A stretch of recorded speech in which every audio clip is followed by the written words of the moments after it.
ओखरेनी डाँडा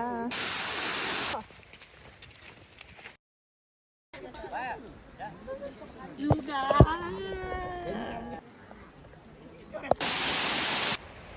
यो चाहिँ कसैले उनी माइत गइरहेछ बोल्नै आउँदैन के हेलो आज चाहिँ हामी ओखरेनी जाँदैछौँ है म मेरो बहिनी अनि ठुलो मम्मी धेरै भएको थियो बाहिर हाइकिङ नगएको है सो आज हामी जाँदैछौँ अब चाहिँ हामी चाहिँ घरबाट हिँड्यो यता हुन्छ हाम्रो ठुलो मम्मी सो हामी चाहिँ हाम्रो हाइकिङ चाहिँ स्टार्ट भयो अब कति बज्यो अहिले 12:30मा यता हुन्छ एकदमै हामीभन्दा पनि धेरै हिँड्नु सक्नुहुन्छ हाम्रो ठुलो मम्मी चाहिँ अनि त उहाँले नि हामीले हाइकिङ जाम भन्नु जहिले पनि हामीले चाहिँ 3 जनाको टक्क टिकट 300मा काटेर अब हामी इन्ट्री गरिसक्यो कस्तो राम्रो देखेको यो पानी यत्रो ठुलो पानी रहेछ अनि मान्छे बगाइहाल्छ नि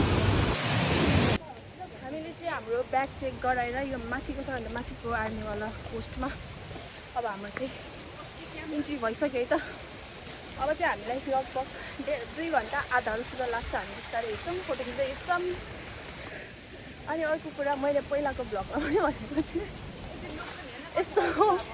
यस्तो हाइकहरूमा निकुञ्जहरूमा जाँदाखेरि चाहिँ त्यो माछा मासुहरू चाहिँ लानु दिँदैन रहेछ अनि त्यस पछाडि अरू त्यही बजाउने के अरू हुन्छ नि त्यस्तो कुराहरू चाहिँ तपाईँहरूले घरमै सोचेर नलिकन आउनुपर्ने हुन्छ ल यो कुरा चाहिँ मलाई थाहा थिएन मासु पनि ल्याउनु पाउँदैन भनेर तर आज हुँदैन भनेर भन्नुभयो हामीले यही क्रममा चाहिँ म मेरो बहिनीको आउटफिट देखाउन चाहन्छु ऊ चाहिँ टोटली चेन्ज भइसकेको छ अहिलेको फर्स्टको आउटफिट र अहिलेको कस्तो कस्तो छ यस्तो अघि यो थियो यस्तो छ यो चाहिँ चप्पल यो चाहिँ कसैले उनी माइत गइरहेछ तर राम्रो देखेको छ त्यो पानी थाप्दैछ मेरो त हामी चाहिँ अब खाजा खान्छौँ है त यता बसेर तपाईँहरूले हेर्नु होला हामी खाएको अब हामीले यस्तो मिठो मिठो खानेकुरा लिएको छ नि ठुलो मम्मीले बनाउनु भएको पुलाउ अनि चिकन अब हामी खान्छौँ ल गाइज हाम्रो चाहिँ अब एक चरणको खाजा भइसक्यो अनि त्यस पछाडि यत्रो ठुलो पानी पर्नु थाल्यो हामीसँग न रेनकोट छ न छाता छ न वाटरप्रुफ जस्तै लाग्यो पो त ज्याकेट छ अब हामी थाहा छैन के गर्ने भनेर उफ्रिनु पुग्न चाहिँ यहाँबाट आधी घन्टा लाग्छ अरे पानी परिरहेको छ है गाइजहरू यो बाटो तर उस्तै उस्तै छ धापधाम जाने यताको बाटो सेम देख्छ ए बाटोको अपडेट गाइज कस्तो लागिरहेको छ तिमीमा तपाईँलाई मलाई त एकदम रमाइलो है टोकिनी ढाक्कै परिहाल्यो तिमीलाई चाहिँ कस्तो लागिरहेछ लुक्नु नखोज है कस्तो लागिरहेछ भन्न तिमीलाई त भन्छौ हो भन्न ए यो कसले फोन गरेको यहाँ है फोर चाहिँ त्यस्तो चाहिँ गर्नु हुँदैन अर्को कुरा फोर भनेपछि मलाई याद आयो ओके हामीले तलको दाइले भनेको थियो यहाँनिर हामीले फोर खाएको प्लास्टिकहरू चाहिँ के अरे त्यो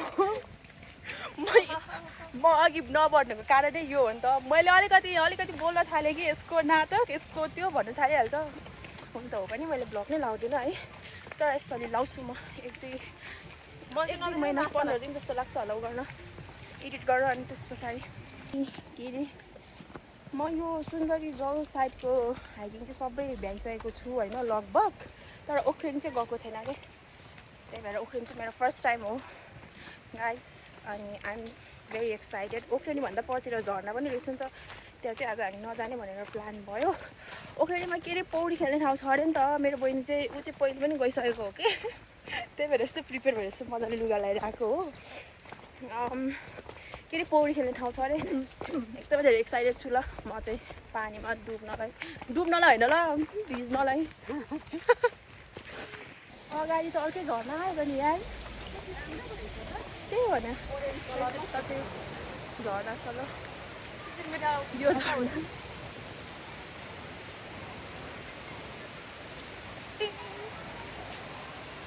झर्नासँग आउँदा जहिले यस्तै हुन्छ क्या पानी परिहाल्छ आज पनि परिरहेको छ जहिले पर्छ बाटो चाहिँ एकदमै राम्रो छ यस्तो राम्रो राम्रो झर्ना हेर्दै जानु पाउँछ रहेछ नि त गाइस ओखरेनी त मलाई त कस्तो टुप्पामा गएर मलाई त त्यहाँ भिज्न मन लाग्यो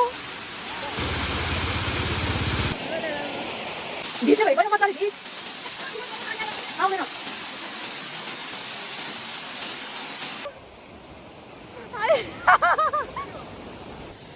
This is what real rainy season looks like, I guess. उहाँहरूको भनाइ चाहिँ दिउँसै रात पर्यो भन्दै हुनुहुन्छ है। यता चाहिँ हामी चाहिँ गाउँ छिर्सक्यो।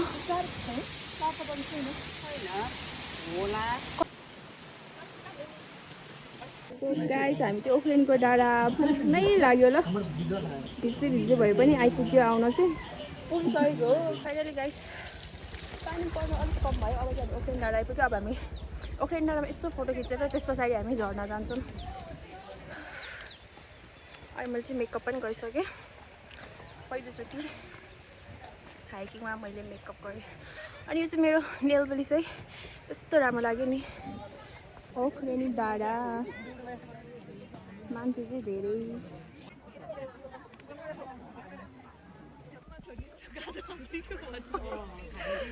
एकदमै राम्रो रहेछ नि त तर यो डाँडा त है। कस्तो लाग्यो तिमीमा तपाईँलाई? मलाई त एकदम राम्रो यो कस्तो राम्रो देखेको यता यो बादल ढोजा रहेछ त ए हामी बस्नको लागि बस्ने त लिएको छैन। अब कसरी मिल्ने रहेछ ल उभिएर है पानी पानी रहेछ। के छ के छ? सो गाइस अब चाहिँ हामी खान्छौँ है। यस्तो राम्रो भ्यू हेरी हेरी यसरी खानु त खानु। यस्तो राम्रो डग छ बोल्नै आउँदैन के। गाइस अब चाहिँ हाम्रो सेल्फी टाइम ल। मैले चिनाएकी चाहिँ अघि चिनाइसकेको छु। ठुलो मम्मी, बहिनी कुमारी, बिग मम, लिटल सिस्टर रमाइलो हुन्छ तर तिनमा मेरो हाम्रो ठुलो मम्मीसँग घुम्न चाहिँ। तपाईँहरू पनि आफ्नो आमा आन्टीहरूलाई लगेर घुम्न जाने यस्तो मजा हुन्छ। साथी भाइ मात्रै खोज्ने होइन, जहिले पनि आमाहरूसँग जानुपर्छ। यस्तो टकडा हुन्छ नि, बरु साथीहरू हिँड्नु सकिनँ भन्ला आमाहरू कहिले भन्दै। यो चाहिँ कस्तो ज्ञानी रहेछ क्या यो डग चाहिँ।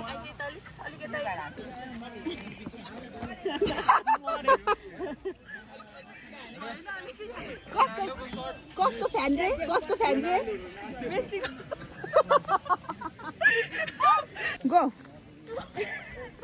जुगा म हातले नै निकाल्छु। एउटा तिनवटा जुगाले पनि खाइ त हाल्यो है। एकछिन फोटो खिच्नुलाई बसेको थियो, दुईवटा जुगाले खाइ त हाल्यो। हिँड्दाखेरि चाहिँ खाँदैन रहेछ, यसरी बसिराख्दाखेरि चाहिँ जुगा चाहिँ आइहाल्दो रहेछ भनेर थाहा भयो। एकदमै रमाइलो रमाइलो गफ भइरहेको छ ठुलो मम्मीहरूसँग। सो गाइज अब के भन्ने, पानी पनि अब ठुलो नै पर्छ जस्तै छ। अब हामी भिज्दै भिज्दै जान्छौँ। सायद 40 मिनट जस्तो लाग्छ होला हामीलाई सुन्दर जलसम्म पुग्न। अनि ओखलेनी भनेको कस्तो चाहिँ होला भनेको ओखलेनी डाँडा चाहिँ यो रहेछ, यस्तो रहेछ।